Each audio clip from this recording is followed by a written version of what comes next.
मोदी सरकार के 11 साल पूरे होने पर 10 जून को देश भर में प्रेस कॉन्फ्रेंस करेगी बीजेपी। सरकार की उपलब्धियां गिनाएंगे बीजेपी नेता। 9 जून को दिल्ली में मीडिया को संबोधित करेंगे जेपी नड्डा। केंद्रीय मंत्री, मुख्यमंत्री और सांसद जनता को बताएंगे सरकार के काम।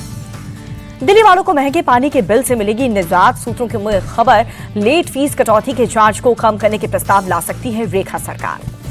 कोरोना काल के समय महंगे बिलों से बड़ी थी मुसीबत। बिल पर 80 से 90% तक के डिस्काउंट प्लान पर सरकार की नजर है। चुनाव में धांधली को लेकर के राहुल गांधी ने एक अखबार में लिखा आर्टिकल। महाराष्ट्र चुनाव को लेकर के उठाए सवाल। कहा, महाराष्ट्र चुनाव लोकतंत्र में धांधली का ब्लूप्रिंट था। राहुल गांधी ने आर्टिकल में लिखा, महाराष्ट्र की मैच फिक्सिंग बिहार के दोहराई जाएगी। मैच फिक्स किए गए चुनाव लोकतंत्र के लिए जहर है।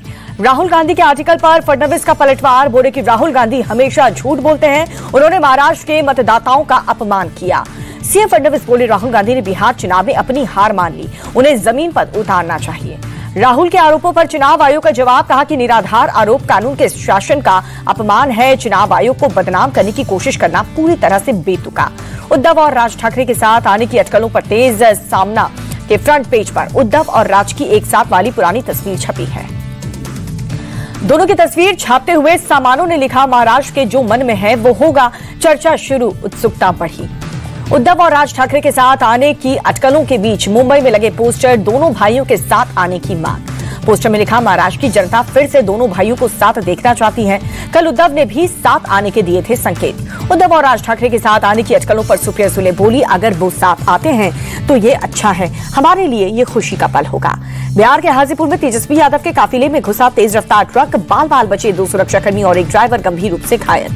खड़ी गाड़ियों के काफिले में ट्रक ने टक्कर मारी। 3 से 4 गाड़ियां हुई क्षतिग्रस्त। चाय पीने के लिए गौरौल में रुका था तेजस्वी का काफिला। तेजस्वी ने इस पूरे मामले में सख्त कार्रवाई की मांग की है। बोले कि लापरवाही लोगों के खिलाफ सख्त एक्शन हो।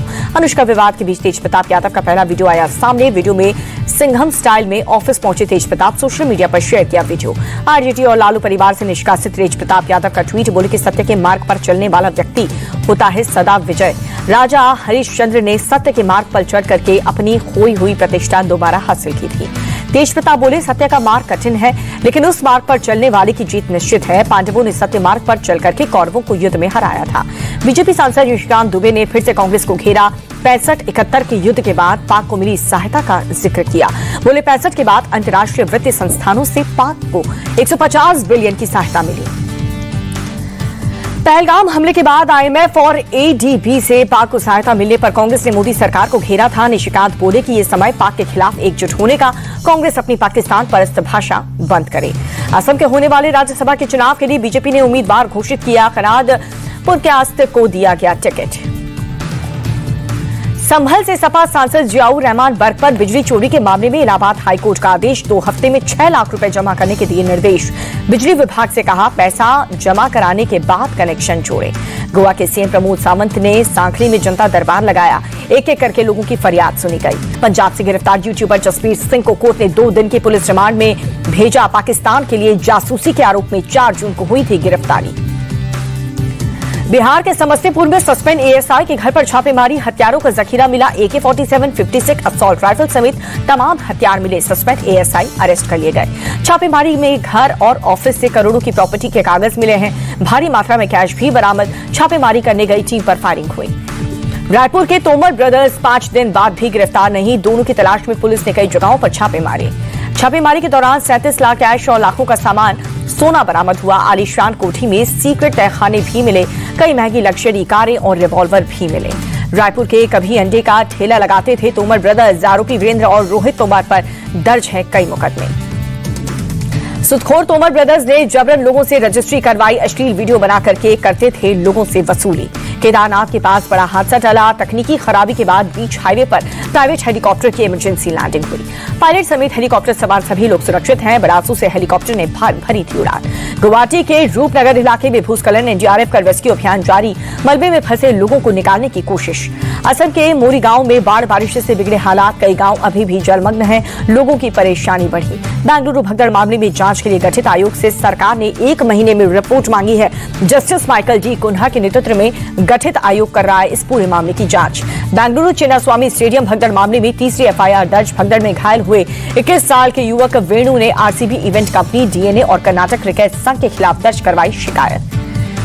पीएम मोदी कनाडा में 15 जून के होने वाली G7 शिखर सम्मेलन में होंगे शामिल। कनाडा के पीएम मार्क कार्नी ने फोन पर प्रधानमंत्री को G7 समिट का न्योता दिया। पीएम मोदी ने G7 शिखर सम्मेलन का न्योता मिलने के बाद सोशल मीडिया पर किया पोस्ट, लिखा कि आपसी सम्मान और साझा हितों के मार्गदर्शन में नए जोश के साथ मिलकर के काम करेंगे। नक्सलवाद के खिलाफ चलाए गए अभियान में महत्वपूर्ण भूमिका निभाने वाले अधिकारियों से दिल्ली में मिले गृह मंत्री अमित शाह सफल अभियान के लिए दी बधाई। अग्निवीरों पर यूपी की योगी सरकार मेहरबान है। पुलिस कांस्टेबल और पीएससी के भर्ती में 20% आरक्षण देने का किया ऐलान। आयु सीमा में भी 3 साल की छूट, नोटिफिकेशन जारी। नागपुर में खिताब के विमोचन कार्यक्रम में संघ प्रमुख मोहन भागवत बोले, देश को आजादी किसी एक व्यक्ति की वजह से नहीं मिली है, इसमें सभी की भागीदारी है। कटरा से श्रीनगर के बीच वंदे भारत ट्रेन का कमर्शियल ट्रायल आज से शुरू। यात्रियों में दिखा उत्साह। कल पीएम मोदी ने ट्रेन को दिखाई थी हरी झंडी। देश भर में बकरीद को लेकर के अलर्ट। पूरे देश में सुरक्षा के कड़े इंतजाम। संवेदनशील जगहों पर भारी संख्या पुलिस की तैनाती। बकरीद को लेकर के यूपी में सुरक्षा के कड़े इंतजाम है। लखनऊ से संभल तक पुलिस का फ्लैग मार्च। संवेदनशील जगहों पर ड्रोन और सीसीटीवी से निगरानी। यूपी के चंदौसी में बकरीद को लेकर के सुरक्षा के कड़े इंतजाम। सीओ अनु चौधरी बोले, सड़क पर नहीं पढ़ी जा रही नमाज, 4 दीवारी के अंदर हो रही है नमाज। संभल की शाही जामा मस्जिद के बाहर सुरक्षा के कड़े इंतजाम है। मस्जिद के बाहर भारी पुलिस बल की तैनाती। नवंबर 2024 के हिंसा के बाद पहली बकरीद की नमाज।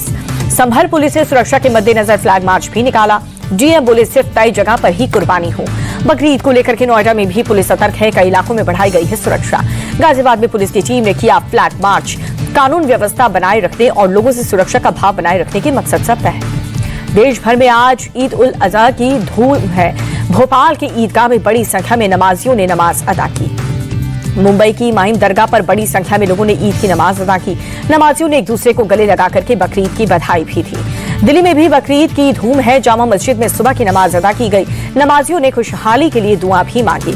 बीजेपी नेता मुख्तार अब्बास अंसारी ने दिल्ली के ईद की नमाज अदा की है। देशवासियों को बकरीद की शुभकामनाएं भी दी। प्रधानमंत्री मोदी ने देशवासियों की बकरीद की बधाई दी है। ट्वीट करके कहा, ईद उल अजहा की शुभकामनाएं। ये अवसर सद्भाव और शांति के ताने बाने को मजबूत करने का है। वाराणसी में नमाजियों ने बकरीद की नमाज अदा की है। लोगों ने एक दूसरे को गले लगा करके ईद की बधाई दी। यूपी के आगरा में ईद उल अजहा की धूम है। ताजमहल में बड़ी संख्या में नमाजियों ने ईद की नमाज अदा की। यूपी के गोरखपुर में भी धूमधाम से मनाई जा रही है बकरीद। हजरत मुबारक खां शहीद ईदगाह में बड़ी संख्या में लोगों ने नमाज अदा की। श्रीनगर में भी ईद उल अजहा के मौके पर बड़ी संख्या में लोगों ने सुबह की नमाज अदा की। एक दूसरे को गले लगा करके बकरीद की बधाई भी दी। श्रीनगर में फारूक और सीएम उमर अब्दुल्ला ने ईद की नमाज अदा की। प्रदेश और देशवासियों को ईद उल अजहा की शुभकामनाएं भी दी गई। पीडीपी चीफ महबूबा मुफ्ती ने बकरीद के मौके पर श्रीनगर में नमाज अदा की। बेटी इल्तिजा मुफ्ती ने नमाज पढ़ी। इको फ्रेंडली बकरीद पर भड़के सपा नेता एसटी हसन बोले कि कागज और आटे से बकरा बनाना नाटक है। क्या जानवर प्रदूषण फैलाते हैं? सत्ताधारी पार्टी हिंदू मुस्लिम ध्रुवीकरण कर रही है। कुर्बानी पर मालेगांव सेंट्रल में एआईएमआईएम विधायक मुफ्ती इस्माइल का विवादित बयान। गौरक्षकों को दी धमकी, बोले हर एक्शन का रिएक्शन होता है। एआईएमआईएम मुफ्ती इस्लाम बोले, जो काटने आएगा उसे जवाब मिलेगा। हिंदूवादी नेता मिलिंद एक बोटे ने कहा था, गाय कटेगी तो कसाई भी कटेगा। अभिनेता जिनो मोरिया को ईडी का समन। मीठी नदी सफाई घोटाले में अगले हफ्ते पूछताछ के लिए बुलाया गया। पंजाब में ड्रग्स तस्करों के खिलाफ मान सरकार का एक्शन जारी। मोगा में नशा तस्कर मीति के घर को बुलडोजर से ढहाया गया। सहारनपुर के ट्रेड फेयर में लगी भीषण आग। 2 दर्जन से ज्यादा दुकानें आग की चपेट में आई। कई दुकानें जल करके खाक हुई। भारी नुकसान हुआ। दमकल की गाड़ियों ने कड़ी मशक्कत से आग पर काबू पाया। फिलहाल आग लगने की वजह स्पष्ट नहीं हो पाई। हादसा सुबह 8 बजे हुआ। मेरठ में हॉरर किलिंग का खौफनाक मामला आया सामने। प्रेम प्रसंग की वजह से मां सहित घर वालों ने लड़की का गला दबा करके हत्या कर दी। सरकार का शव को परतापुर क्षेत्र में फेंक दिया। लड़की के लोअर की जेब से मिली फोन नंबर के आधार पर हुई पहचान। पुलिस ने मां सहित 4 लोगों को गिरफ्तार किया। लड़की के सिर की तलाश अभी भी जारी। देहरादून में बड़ा सड़क हादसा। 8 गाड़ियां आपस में टकराईं। डोईवाला हरिद्वार हाईवे पर हुआ हादसा। हादसे में किसी को भी गंभीर चोट नहीं आई है। एक महिला जख्मी, अस्पताल में इलाज जारी। कोटा में महिला बैंक मैनेजर के 4 करोड़ 58 लाख का घोटाला किया है। 41 ग्राहकों के 110 अकाउंट के निकाले 4 करोड़ 58 लाख रुपए। आरोपी ने सिस्टम से मोबाइल नंबर चेंज करके करोड़ों रुपए निकाले हैं। शेयर मार्केट में पैसा लगाकर करोड़ों रुपए गंवाए। 2.5 साल से ग्राहकों के अकाउंट से पैसे निकाल रही थी ये मैनेजर। दिल्ली में कोरोना ने फिर से बढ़ाई चिंता। 24 घंटे में 73 नए मामले दर्ज किए गए। एक्टिव मरीजों की संख्या 665 हुई। देश भर में कोरोना के एक्टिव केस 5,755 बीते 24 घंटे में कोरोना से देश भर में 4 लोगों की मौत। भारतीय अंतरिक्ष यात्री और वायुसेना के ग्रुप कैप्टन शुभांशु शुक्ला 10 जून को अमेरिका से अंतर्राष्ट्रीय अंतरिक्ष स्टेशन के लिए भरेंगे उड़ान। एलन मस्क की स्पेसएक्स के ड्रैगन कैप्सूल से ISS पर जाएंगे। Group captain Shubhanshu Shukla dragon capsule के पायलट के तौर पर मिशन का करेंगे नेतृत्व। पूरी तरह से ऑटोमेटिक ड्रैगन कैप्सूल के लॉन्च और डॉकिंग प्रक्रियाओं की निगरानी की जिम्मेदारी संभालेंगे।